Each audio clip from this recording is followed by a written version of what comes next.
Winter season चल रहा हो और ख़ासकर दिसंबर और जनवरी का महीना हो और ये वाली मिठाई और लड्डू ना बने, ऐसा तो हो ही नहीं सकता। तो आज हम बनाने वाले हैं मुरमुरे की लड्डू, जो कि हमारे यूपी बिहार में तिलवा लाई कहा जाता है। और आप लोग क्या कहते हैं कमेंट करके ज़रूर बताइएगा। तो मैंने यहाँ 1 किलो के लगभग लिया है मुरमुरे, और ये मुरमुरे पैकेट वाला नहीं है जो नॉर्मल दुकान पर खुला मिलता है, वो वाला मुरमुरे है, बिल्कुल फ्रेश एकदम ताज़ा। अगर आप पैकेट वाले लेते हैं या फिर पहले से ही घर में पड़ा हो, हल्का सा उसमें अगर मॉइस्चर लग गया हो, तो उसे क्या कीजिए आप कि गैस पर थोड़ा सा हल्का आंच दिखा लीजिए कढ़ाई में भून करके। इससे क्या होगा कि वो एकदम क्रंची हो जाएगा और खाने में भी टेस्टी लगेगा। तो ये जो मुरमुरे है एकदम दुकान से फ्रेश आया हुआ है, तो इसे मैं नहीं भूनने वाली, और बहुत ही क्रंची है ये। तो सबसे पहले हमें एक बड़े थाल में इस मुरमुरे को फैला लेना है। फैलाने के बाद इसके बीच में हल्का सा गड्ढा कर दीजिए, ये काम पहले ही कर लेना है। यहाँ पर मैंने मुरमुरे 1 केजी के लगभग लिया है, तो गुड़ की जो क्वांटिटी है हम 800 ग्राम के लगभग रखेंगे। अगर आप चाहें तो अपने टेस्ट के अकॉर्डिंग कम या ज़्यादा भी कर सकते हैं, लेकिन 800 ग्राम जो गुड़ है ना एकदम परफेक्ट है, क्योंकि इसको बांधने के लिए भी इसमें अच्छी खासी कंसिस्टेंसी होनी चाहिए। तो हमें क्या करना है कि गुड़ को इस तरीके से तोड़ लेना है, इससे ना चाशनी बहुत बढ़िया बन कर के तैयार होगी। अगर गुड़ के बड़े बड़े पीसेस को ही डाल करके आप चाशनी बनाते हैं और प्रॉपर तरीके से उसे हैंडल नहीं कर पाते, तो चाशनी बनाने में गड़बड़ हो सकती है। तो सबसे बेस्ट तरीका है कि गुड़ को छोटे छोटे टुकड़ों में इस तरीके से कट कर लीजिए, उसके बाद उसकी चाशनी बनाइए। इससे क्या होगा कि चाशनी भी बहुत बढ़िया बन करके तैयार होगी, समय भी कम लगेगा और गैस भी कम लगेगी, तो बहुत ही बेहतर तरीके से चाशनी बन जाती है। तो यहाँ पर मैंने गुड़ को अच्छे से छोटे छोटे पीसेस में कट कर लिया है।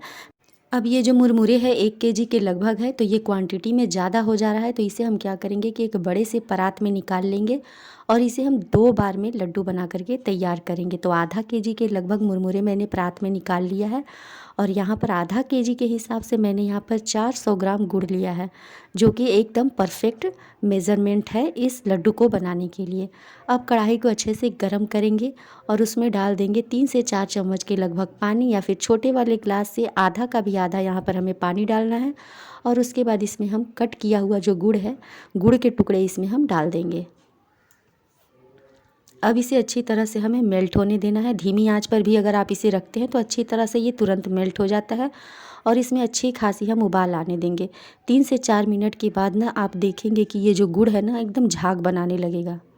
जैसे जैसे चाशनी पकती है इसमें बहुत ही ज़्यादा मात्रा में झाग बनते हैं, और जितना ज़्यादा ये झाग बनते हैं ना वैसे ही वैसे चाशनी एकदम हल्की होती जाती है और कढ़ाई के बाहर भी आ सकती है। तो इसमें 1 चम्मच और या फिर कलछी आप डाल करके ही रखें, जिससे कि ये गुड़ बाहर ना आए। आप देख सकते हैं कि कितनी अच्छी खासी इसमें उबाल आ रही है, और जब झाग बनते हैं तो ये चाशनी प्रॉपर तरीके से तैयार होता है। तो हम क्या करेंगे कि एक कटोरी में पानी लेंगे और इस चाशनी को चेक करेंगे कि इसमें चाशनी अच्छी तरह से तैयार हुई है कि नहीं। तो यहाँ पर आप देख सकते हैं कि चाशनी पानी में डालते ही कटोरी में फैल जा रही है, तो इसका मतलब है कि ये चाशनी अभी अच्छी तरह से तैयार नहीं हुई है।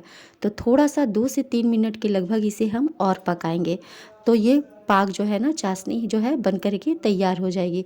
तो यहाँ पर एक बात का खास ध्यान रखिएगा कि इस चाशनी को हमें ज़्यादा नहीं पकाना है, नहीं तो क्या होगा ना कि ये कड़वी बनेगी, और साथ के साथ जब ये चाशनी ज़्यादा पक जाएगी तो इसके लड्डू ना बनाने में बहुत मुश्किल होंगे, क्योंकि बहुत ही ज़्यादा ये क्रिस्टल हो जाएगा और तुरंत ये टूटने लगेगा।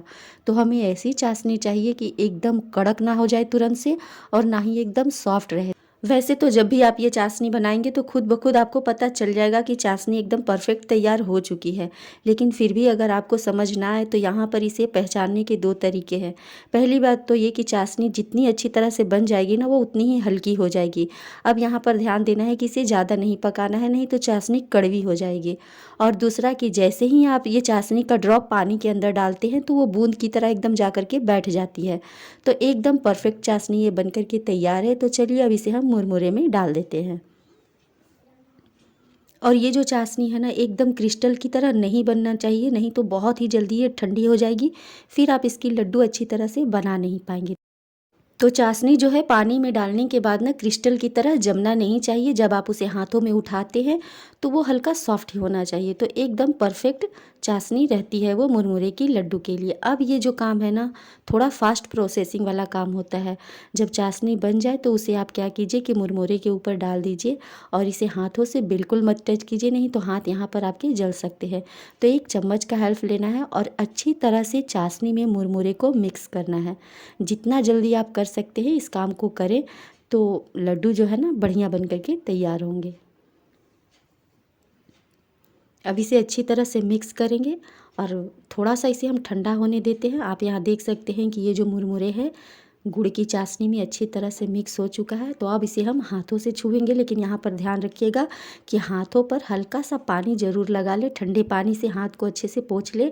इससे क्या होगा ना कि ये आपके हाथों में चिपकेगा नहीं, क्योंकि ये जो गुड़ की चाशनी है ना बहुत ही जल्दी हाथों में चिपकती है, तो हाथ भी जल सकते हैं। तो यहाँ पर मैं थोड़ा सा पानी हाथों पर लगाते हुए चम्मच से पहले मैं मुरमुरे को निकाल ले रही हूँ। उसके बाद आप देख सकते हैं कि ये जो हाथ है उसमें पानी लगे हुए हैं। तो दोनों हाथों को हम क्या करेंगे कि ठंडे पानी से पोंछ लेंगे।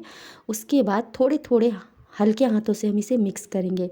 कंटिन्यू इसे नहीं चलाएंगे, नहीं तो हाथ जल सकते हैं। और यहाँ पर एक बात का ध्यान रखिएगा कि आप हाथ में ऑयलिंग बिल्कुल मत कीजिएगा, तेल वगैरह या घी वगैरह मत लगाइएगा, नहीं तो उससे ज़्यादा जल्दी हाथ जलते हैं। तो ठंडे पानी का ही हम यूज करेंगे। और इस बात से आप बेफिक्र रहिएगा कि जब आप लड्डू बनाएंगे तो उसमें मॉइस्चर आ जाएंगे, ऐसा कुछ नहीं होता। लड्डू बनने के बाद एकदम अच्छे लड्डू बन के करारे तैयार होते हैं। तो ये जो चाशनी है अच्छी तरह से मुरमुरे में मिक्स हो चुकी है।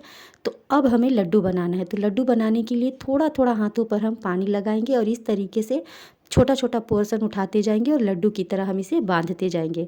तो जब गुड़ की कंसिस्टेंसी परफेक्ट रहती है और गुड़ की क्वांटिटी सही रहती है ना, तो लड्डू बहुत अच्छे से बन जाते हैं। तो एकदम वैसे ही बन के तैयार होंगे जैसे हम मार्केट से ख़रीदते हैं। तो ऐसे ही बना करके हमें सारे लड्डू तैयार कर लेने हैं। तो देख सकते हैं कि जब मैंने यहाँ पर पानी नहीं लगाया तो ये लड्डू बंध नहीं रहा है, क्योंकि ये अभी गर्म है और ये काम ना गर्म चाशनी में ही जल्दी जल्दी करना होता है। तो हल्के हल्के हाथों से हम थोड़ा थोड़ा पानी लगाएंगे और लड्डू को बांधते जाएंगे और एकदम इसी तरीके से हम सारे लड्डू बना करके तैयार कर लेंगे। तो आप यहाँ देख सकते हैं कि मुरमुरे की जो लड्डू है ना कितनी अच्छी तरह से बंध करके तैयार हो रहे हैं। तो बिल्कुल इसी तरीके से हमें बना लेना है। और अभी जो चाशनी है ये पाग है ना बहुत गर्म है, तो मेरे हाथ भी जल रहे हैं। लेकिन एक बार जब हाथों पर आप पानी लगा लेते हैं ठंडा पानी, तो कम से कम आप 6-7 लड्डू आसानी से बना लेते हैं। तो इसी तरीके से हमें बना करके तैयार कर लेना है। और ये जो लाई था, जो मुरमुरे था ना, उस बर्तन में आ नहीं रहा था, तो यहाँ मुझे बड़े वाले परात में डालना पड़ा ताकि खूब अच्छे से मैं इसे मिक्स कर पाऊँ। तो आप इसे जब मिक्स करना हो तो बड़े बर्तन का ही यूज करें, नहीं तो सारे मुरमुरे बर्तन से बाहर निकल जाते हैं मिक्स करते वक्त। इस बात का ध्यान रखिएगा। और आप देख सकते हैं कि मेरे हाथ कितने लाल लाल हो चुके हैं। तो लीजिए, सारे मुरमुरे के लड्डू बन करके तैयार हैं। तो आप लोगों के लैंग्वेज में इसे क्या कहा जाता है कमेंट करके ज़रूर बताइएगा। हमारे यूपी बिहार में इसे तिलवा लाई कहा जाता है। और इसे जो मुरमुरे है उसे हम लोग मुढ़ी लाई कहते हैं, भूंजा वगैरह भी कहते हैं। तो आप लोग कमेंट ज़रूर कीजिएगा। घर में बनाने से ये होता है ना कि आप अपने इसे मनपसंद के अकॉर्डिंग शेप भी दे सकते हैं। अगर आप चाहें तो इसकी पट्टी भी बना करके तैयार कर सकते हैं। बड़े या छोटे आकार में भी लड्डू बना सकते हैं।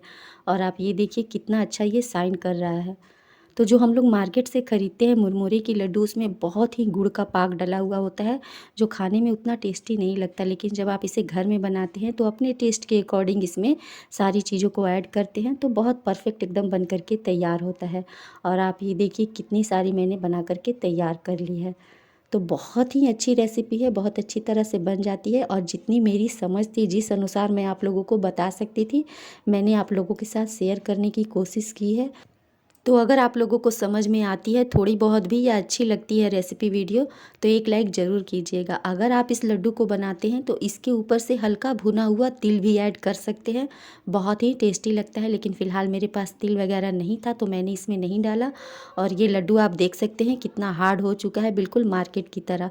और ये जो दूसरा वाला लड्डू है वो मैंने अभी तुरंत बनाया है, तो ये थोड़ा हल्का ही जमा है। इसे अभी थोड़ा सा ठंडा होने में समय लगेगा। अभी ये गर्म है, आप इसमें चाशनी बनती हुई तार भी देख सकते हैं। तो एकदम परफेक्ट बन करके तैयार होती है। तो बहुत ही आसान है बनाना, बस इसकी चाशनी की जो कंसिस्टेंसी होती है ना, उसे मेंटेन करना होता है प्रॉपर तरीके से। जब आप इसकी चाशनी बनाना सीख जाते हैं तो ये जो तिल के लड्डू हैं, मुरमुरे के लड्डू हैं, बहुत ही आसानी से बन जाते हैं। और आप इसमें देख सकते हैं कितनी अच्छी शाइनिंग आ रही है। तो इसे आप स्टोर करके चाहे जितने दिन रखें, लेकिन ठंड में ना बहुत अच्छे दिनों तक ये चल जाता है। तो एकदम परफेक्ट तरीके से तैयार है। रेसिपी वीडियो अच्छी लगी हो तो लाइक शेयर ज़रूर कीजिएगा, चैनल को सब्सक्राइब कर लीजिएगा।